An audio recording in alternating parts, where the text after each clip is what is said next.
Assalamu alaikum everyone. How are you all? I hope every one of you is fine.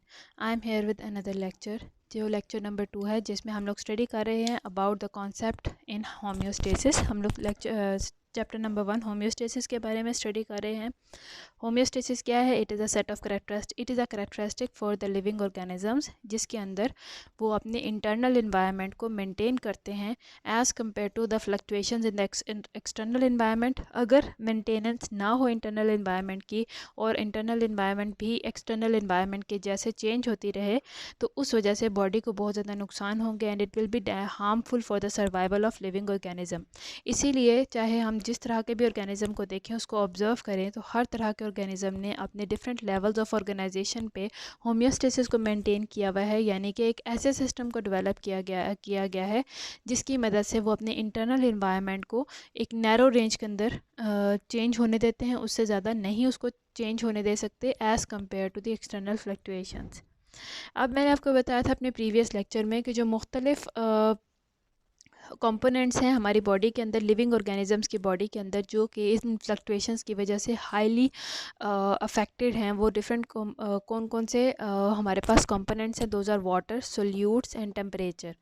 Water के लिए और solutes के लिए body के अंदर जो सिस्टम है जो इन दोनों को मेंटेन करता है, रेगुलेट करता है as compare to external environment, इसको हम लोग कहते हैं ऑस्मो रेगुलेशन।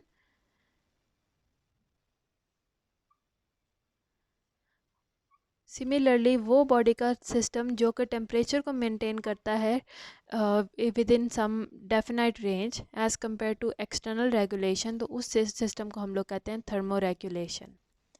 अब हम लोग बात करते हैं डिफरेंट टाइप्स ऑफ इन्वायरमेंट्स। जैसा कि प्रीवियस लेक्चर में भी कहा गया था कि मुख्तलिफ लेवल्स ऑफ ऑर्गेनाइजेशंस पे ऑर्गेनिजम्स ने अपने अंदर होम्योस्टेसिस को मेंटेन किया हुआ है। तो हम लोग अब देखते हैं कौन कौन सी डिफरेंट इन्वायरमेंट्स हैं जिनके अंदर होम्योस्टेसिस को मेंटेन करना ऑर्गेनिजम्स के लिए बहुत ज़्यादा ज़रूरी है। The first type of environment is internal and external environment. Internal and external environment means, internal means inside the body of living organism and external means outside the body, means environmental fluctuations। ये environment जो हमारी होती है, तो this is the first category. ये एक general है कि पूरी बॉडी के अंदर किस तरह से चेंजेस को मेंटेन किया जाएगा as compare to the outside fluctuations. इसी तरह जो दूसरी इन्वायरमेंट है जिधर होम्योस्टेसिस मेंटेन है within the body of living organism, that is intracellular and extracellular environment. Intracellular means the environment that is present inside the cell and extracellular environment that means that is present outside the cell। अब चूँकि हमारी body के अंदर हम लोग specifically एक organism की body के अंदर की बात करें तो उसके अंदर भी सेल्स को अपने अंदर एक मिनिमम रेंज में, एक नैरो रेंज में इन्वायरमेंट को मेंटेन करना होता है as compare to outside environment of the cell only, यानी कि विद इन द बॉडी हम लोग यहाँ पे एक और इन्वायरमेंट को डिस्कस करते हैं that is intracellular and extracellular environment. Because cells के आउटसाइड डिफरेंट कंडीशंस आती हैं, डिफरेंट चेंजेस आती हैं, like there may be more fluid, there may be more waste material that is present inside the cell as compared to outside। इस वजह से sales को अपने अंदर इंट्रासेलुलर इन्वायरमेंट को एक नैरो रेंज के अंदर मेंटेन करना और उसको एक्स्ट्रा सेलुलर इन्वायरमेंट के हिसाब से चेंज ना होने देना, it is a major role of the homeostasis within the cells. यहाँ पे हमने जिस तरह से ओवरऑल बॉडी में बात की थी कि तीन मेन चीज़ें हैं, थ्री मेन थिंग्स हैं या कंपोनेंट्स हैं जो अफेक्ट होती हैं होम्योस्टेसिस, और होम्योस्टेसिस उनको मेंटेन करता है। Those are water, solute and temperature. But in this second category of environment that is intracellular and extracellular, यहाँ पे एक और कंपोनेंट है जिसको मेंटेन करने की ज़रूरत होती है, दैट इज़ हार्मोन्स। क्योंकि जैसे जैसे एक्सटर्नल इन्वायरमेंट में चेंजेस आएंगे, इंटरनल इन्वायरमेंट में भी चेंजेस नैरो रेंज में आती हैं, और इस सूरत हाल में हार्मोन्स को मेंटेन करना, वेरियस मेटाबोलाइट्स को मेंटेन करना एक नैरो रेंज में, यह भी होम्योस्टेसिस का फंक्शन है। अब होम्योस्टेसिस की जब हम बात करते हैं, हमने हमेशा ये कहा है कि इंटरनल या इंट्रासेलुलर इन्वायरमेंट को मेंटेन करना है as compare to the changes that are going on in the external and extracellular environment. तो इस मेंटेनेंस का मतलब हरगिज़ ये नहीं है कि हम लोग उसको एक फिक्स पॉइंट पे रखेंगे। जैसे हम अपनी बॉडी के टेम्परेचर की बात करते हैं, हमारे बॉडी का टेम्परेचर भी चेंज होता है but with in a narrow range. वो कभी भी एक फ़िक्स पॉइंट जैसे कि 37 डिग्री सेल्सियस पे मेंटेन नहीं रहेगा, बल्कि जैसे जैसे टेम्परेचर आती है टेम्परेचर चेंजेस होंगी एक्स्ट्रा सेलुलर एक्सटर्नल इन्वायरमेंट में। जैसे कि अगर समर सीज़न में टेम्परेचर हाई है एक्सटर्नल इन्वायरमेंट का, तो हमारी बॉडी का टेम्परेचर भी अ लिटिल बिट हाई हो जाएगा। इसी तरह से अगर बाहर विंटर सीज़न में टेम्परेचर काफ़ी लो है तो बॉडी का टेम्परेचर भी बहुत कम हद तक लेकिन लो होगा, but with in a narrow range. एक नैरो रेंज है जो पूरी बॉडी का, जिसमें हम एंजाइम्स भी वर्क करेंगे प्रॉपर्ली। 37 उनका ऑप्टिमम टेम्परेचर है जहाँ पे उनकी मैक्सिमम एफिशिएंसी है, पर इसके अलावा अगर थोड़ी सी चेंजेस आती हैं तो एंजाइम डीनेचर नहीं होंगे, फंक्शन करेंगे प्रॉपर्ली।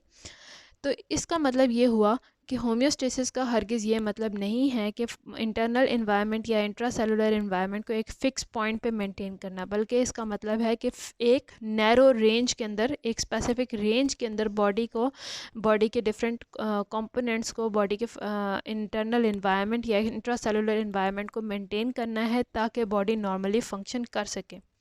अब सिंपल से एग्जांपल देते हैं कि मुख्तलिफ़ ऑर्गेनिज़म्स हैं जो मुख्तलिफ़ इन्वायरमेंट पे रहते हैं। कुछ टेरेस्ट्रियल इन्वायरमेंट में हैं, कुछ एक्वेटिक इन्वायरमेंट में हैं, कुछ बहुत ही ज़्यादा ड्राई इन्वायरमेंट में हैं। तो ऐसी सूरत हाल में आप जानते हैं, जैसे अगर टेरेस्ट्रियल इन्वायरमेंट की बात करते हैं तो regularly there is fluctuation in the water availability. कुछ सूरत हाल ऐसी होती है कि वाटर अवेलेबिलिटी बहुत ज़्यादा होती है, बहुत अबंडेंट सप्लाई होती है, और कुछ कभी कभार सूरत हाल ऐसी भी होती है दैट विदाउट रेन ऑलमोस्ट सारी कंडीशंस ड्राई हो जाती हैं। हाउएवर इस सूरत हाल में भी चाहे बाहर एबंडेंट सप्लाई है वाटर की या फिर लो सप्लाई है वाटर की, तब भी बॉडी जो है इंटरनल इन्वायरमेंट को इस तरह से रखेगी, इस तरह से नैरो रेंज में रखेगी कि ऐसा ना हो कि अबंडेंट सप्लाई में वाटर पूरा का पूरा बॉडी के अंदर प्रेजेंट हो और in the low supply of water body बिल्कुल ड्राई हो जाए। तो बॉडी के अंदर वाटर की अमाउंट मेंटेन रखी जाएगी due to the process of homeostasis, और सिर्फ बाहर की चेंजेस की वजह से कुछ नैरो रेंज के अंदर फ्लक्चुएशंस आ सकती हैं। सो जो कंट्रोल सिस्टम है हमारी बॉडी का, वो बहुत ज़्यादा इंपॉर्टेंट रोल प्ले करता है for the process of homeostasis. अब ऐसा नहीं है कि during the abundant supply of water control system अगर प्रॉपरली वर्क ना करे तो हमारी बॉडी पूरी फ्लड हो जाएगी, एक ऑर्गेनिज्म की बॉडी फ्लडेड हो जाएगी पूरे वाटर के साथ, क्योंकि कंट्रोल सिस्टम वर्क नहीं कर रहा होगा कि वाटर को एक ख़ास रेंज के अंदर उसको मेंटेन करें। और इस वजह से ज़्यादा से ज़्यादा, जब आउटर इन्वायरमेंट में वाटर बहुत ज़्यादा है तो इस वजह से पूरी की पूरी बॉडी के अंदर बहुत ज़्यादा अबंडेंट सप्लाई हो जाएगी वाटर की, अगर कंट्रोल सिस्टम काम नहीं करता। दूसरी कंडीशन क्या है? Dry condition. ड्राई कंडीशन में अगर कंट्रोल सिस्टम काम नहीं करेगा तो जिस तरह से अबंडेंट सप्लाई में वाटर पूरा का पूरा एक्सटर्नल इन्वायरमेंट की वजह से वहाँ पे ज़्यादा था, तो इंटरनल इन्वायरमेंट भी चेंज हो गई, पूरी बॉडी फ्लड आउट हो गई वाटर से। और अगर कंट्रोल सिस्टम इसी तरह काम ना करे तो ड्राई कंडीशन के अंदर तो वाटर तो पूरी डिहाइड्रेट हो जाएगी, यानी कि वाटर अंदर मेंटेन ही ना रख सके बॉडी।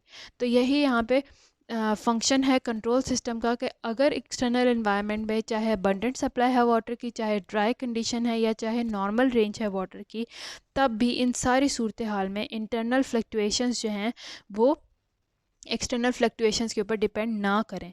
कुछ नैरो रेंज के अंदर चेंजेस आ सकती हैं बॉडी के अंदर during the abundant supply of water and during the totally dry conditions, but वो इस हद तक नहीं होंगी कि बॉडी पूरी तरह फ्लड हो जाए वाटर से या पूरी तरह से डिहाइड्रेट हो जाए, बल्कि उसके अंदर वाटर के अंदर भी बॉडी के अंदर भी वाटर लेवल में चेंजेस आएंगी, बट वो बहुत ही नैरो रेंज में होंगी when we compare them to the external fluctuations that are going on.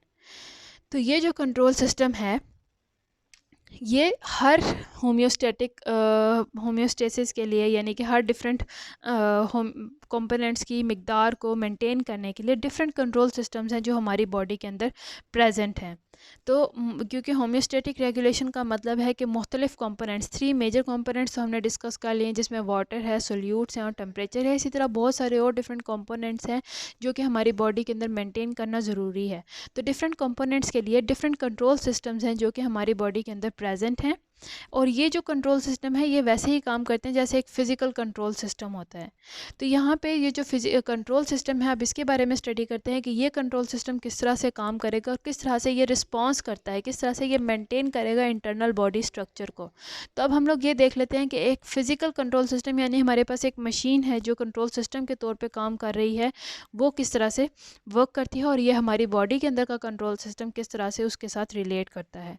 तो कंट्रोल सिस्टम के 3 मेन कंपोनेंट्स है। First component is receptor. Receptor means ये वो चीज़ है या वो कंपोनेंट है हमारी बॉडी का जो कि डिटेक्ट करेगा कि एक्सटर्नल फ्लक्चुएशंस हो रही हैं। ये सबसे पहले रिसेप्टर डिटेक्ट करते हैं। रिसेप्टर डिटेक्ट करने के बाद मैसेज कन्वे करते हैं कंट्रोल सेंटर को। जब एक दफ़ा कंट्रोल सेंटर को मैसेज पहुंच चुका है तो कंट्रोल सिस्टम कंट्रोल सेंटर जो है अपना एक्शन लेगा with the help of effectors, यानी कि किस तरह से बॉडी रिस्पॉन्ड करेगी टू द एक्सटर्नल फ्लक्चुएशंस, ये कंट्रोल सेंटर इफेक्टर्स को बताएगा। तो अब हम लोग अगर एक फ़िज़िकल कंट्रोल सिस्टम को देखते हैं, जैसे कि हम लोग एक सिंपल सी एग्जांपल ले लेते हैं। हम देख रहे हैं एक टेम्परेचर कंट्रोल सिस्टम को जो कि एक मशीनरी है, यानी कि हम लोगों ने इंसानों ने ख़ुद डेवलप किया है। अब वो किस तरह से काम करता है as compare to this control system जो कि हमारी बॉडी के अंदर प्रेजेंट है। अब टेम्परेचर कंट्रोल सिस्टम है, ऑब्वियसली यहाँ पे टेम्परेचर की बात हो रही है, टेम्परेचर फ्लक्चुएट होगा, तो इसके लिए यहाँ पे होना चाहिए एक रिसेप्टर जिसे हम लोग सेंसर भी कहते हैं। वो होगा हमारे लिए पहला कंपोनेंट क्या है, रिसेप्टर। यहाँ पे रिसेप्टर क्या होगा हमारे पास, that is thermometer. Thermometer detect करेगा कि टेम्परेचर में किस तरह के फ्लक्चुएशंस आ रही हैं। थर्मोमीटर डिटेक्ट करेगा टेम्परेचर चेंज को और इससे हमें ये अंदाज़ा होगा कि एक सेट पॉइंट था टेम्परेचर का कि इतना टेम्परेचर होना चाहिए था। अब टेम्परेचर इंक्रीज़ हो गया है या डिक्रीज़ हो गया है, वो थर्मोमीटर की वजह से पता चल जाएगा कि टेम्परेचर इंक्रीज़ हुआ, डिक्रीज़ हुआ या अपने सेट पॉइंट से चेंज हुआ है। अब ये थर्मोमीटर के अंदर एक और सेंसर होगा जो कि अब कंट्रोल सेंटर को मैसेज पहुँचाएगा कि एक्शन लिया जाए। अगर तो टेम्परेचर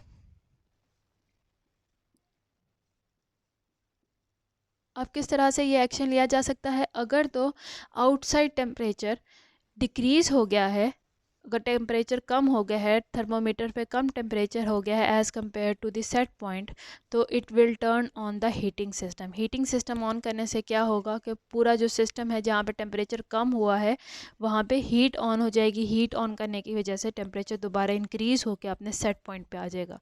या फिर दूसरी कंडीशन क्या है कि बाहर का टेम्परेचर, आउटसाइड इन्वायरमेंट का टेम्परेचर जहाँ पे ये थर्मोमीटर लगा हुआ है वो इंक्रीज़ हो गया है, इस वजह से कंट्रोल सेंटर क्या ऑन कर देगा, कूलिंग सिस्टम। कूलिंग सिस्टम से क्या होगा कि टेम्परेचर जो सेट पॉइंट से इंक्रीज़ हुआ है अब वो दोबारा से कूल डाउन होगा, डिक्रीज़ हो जाएगा और दोबारा से अपने सेट पॉइंट पे आ जाएगा।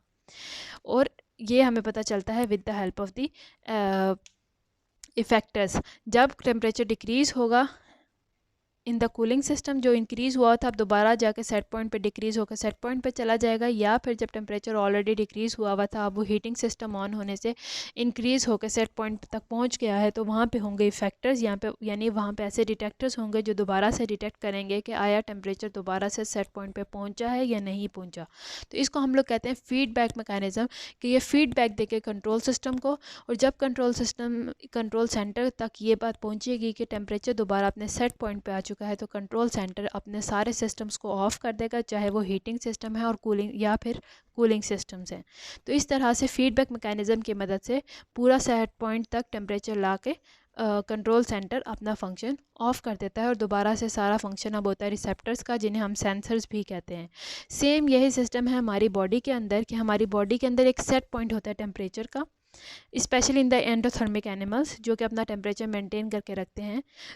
जो रिसेप्टर्स होते हैं हमारी बॉडी के अंदर वो डिटेक्ट करेंगे कि टेम्परेचर चेंज हुआ है और हमारे कंट्रोल सिस्टम को रिस्पॉन्स देंगे कि अगर टेम्परेचर डिक्रीज़ हुआ है तो हीटिंग सिस्टम ऑन किया जाए और अगर टेम्परेचर इंक्रीज़ हुआ है तो कूलिंग सिस्टम ऑन किया जाए। तो अब जब टेम्परेचर दोबारा से डिक्रीज़ होगा या इंक्रीज़ होगा as result of these responses, तो अब वो डिटेक्शन होगी, डिटेक्शन ऑफ चेंज होगी बाय द इफेक्टर्स, और वो दोबारा से फीडबैक मैकेनिज्म देंगे, फीडबैक देंगे हमारे कंट्रोल सिस्टम को कि टेम्परेचर दोबारा अपने सेट पॉइंट पे आ चुका है, और इस फीडबैक की वजह से कंट्रोल सिस्टम अब दोबारा स्टॉप हो जाएगा ताकि टेम्परेचर अपने ओरिजिनल पॉइंट पे या अपने सेट पॉइंट पे मेंटेन रह सके। सो यहाँ पे आप देखते हैं कि जो इफेक्टर का रिस्पॉन्स है that is inverse as compare to the receptors. Receptors हमें बताएंगे टेम्परेचर डिक्रीज़ हुआ है, हीटिंग सिस्टम ऑन हुआ, और जब टेम्परेचर इंक्रीज़ होगा तो इफेक्टर कंट्रोल सिस्टम को बता देगा कि टेम्परेचर इंक्रीज़ हो गया है। यानी रिसेप्टर ने रिपोर्ट किया था डिक्रीज़ हुआ है तो इफेक्टर रिपोर्ट करेंगे कि इंक्रीज़ हो गया है।